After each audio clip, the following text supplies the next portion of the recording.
Hello everyone. तो आज हम देखेंगे ray optics and optical instrument का सेकंड टॉपिक, जो कि है आपका साइन कन्वेंशन, यानी कि किस साइड हम नेगेटिव लेंगे और किस साइड हम पॉजिटिव लेंगे। तो मैं आपको ये कॉपी में करा रहा हूँ, अच्छे से समझना। तो अगर कॉन्केव मिरर के लिए हम ऐसे लेते हैं, ये रहा हमारा कॉन्केव मिरर, ठीक है। अगर हमने यहाँ पर प्रिंसिपल एक्सिस ड्रॉ किया है, ये होगा हमारा पोल, ये होगा हमारा फोकस और ये होगा हमारा सेंटर ऑफ कर्वेचर, ठीक है। हम ऑब्जेक्ट के साइज को हमेशा पोल से मापते हैं। तो अगर हमारा ऑब्जेक्ट का साइज पोल से लेफ्ट में है तो नेगेटिव में जाएगा, और पोल से पॉजिटिव में जाएगा, और अगर लेफ्ट में है तो नेगेटिव में जाएगा। उसी तरह हमने ऑब्जेक्ट के हाइट को प्रिंसिपल फोकस के ऊपर में पॉजिटिव माना है और प्रिंसिपल फोकस के नीचे में नेगेटिव माना है, ठीक है। बुक में देख लेते हैं एक बार। हाँ, इंसिडेंट लाइट के डायरेक्शन को हमने पॉजिटिव माना है,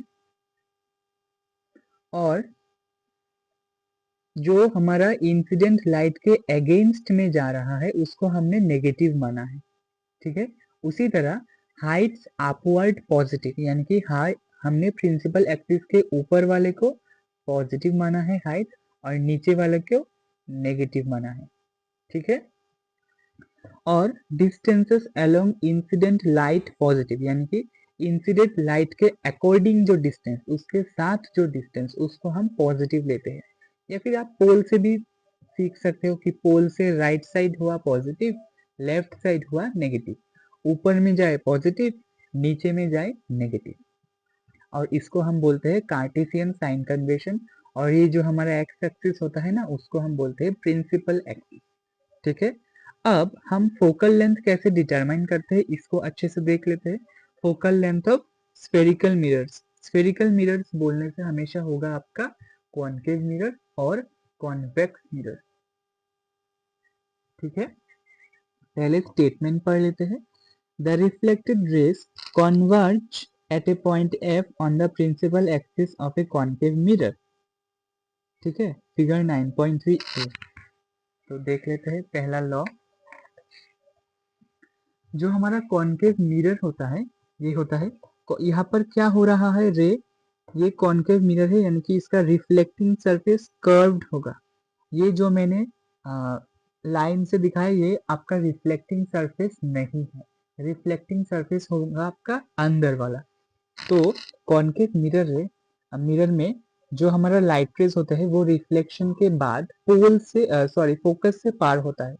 फोकस में सारे रेज जाकर मिलेंगे, और क्योंकि ये कॉनकेव मिरर से हो रहा है तो यहाँ पर कॉन्वर्जिंग रेज होगा। कॉन्वर्जिंग रेज यानी कि जो आपस में मिल जाते हैं, ठीक है। सेकंड हमारा पढ़ लेते हैं स्टेटमेंट क्या है। For a convex mirror, the reflected rays appear to diverge from a point F on its principal axis. लेकिन कॉन्वर्ज मिरर के लिए उल्टा होता है। कॉन्वर्ज मिरर के लिए रे अपने आप से दूर चले जाते हैं।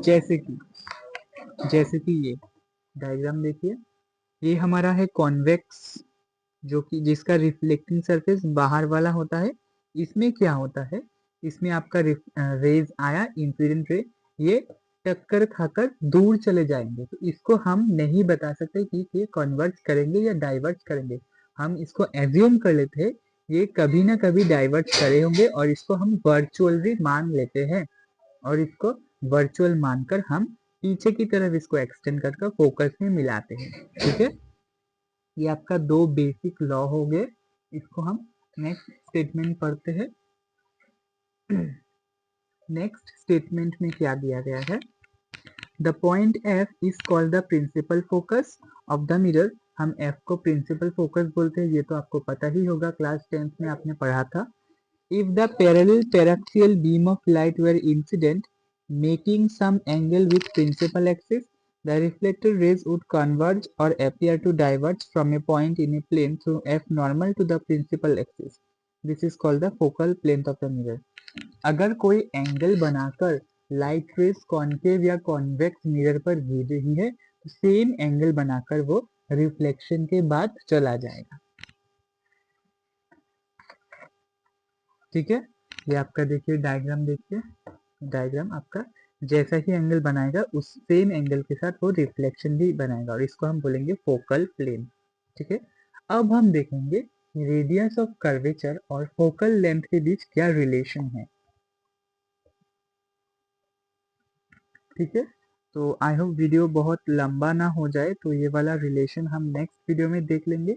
उसके बाद हम मिरर इक्वेशन पर फोकस करेंगे। तो आई होप यहाँ तक आपको सब कुछ समझ में आया होगा। कोई भी डाउट लगे तो कमेंट में पूछना। तब तक के लिए थैंक यू फॉर वाचिंग। और एक बात, मैं फिजिक्स के एग्जाम से पहले आपको मोटा मोटा पूरा इम्पोर्टेंट चीज़ आपको वीडियो के जरिए दे दूंगा। Thank you for watching.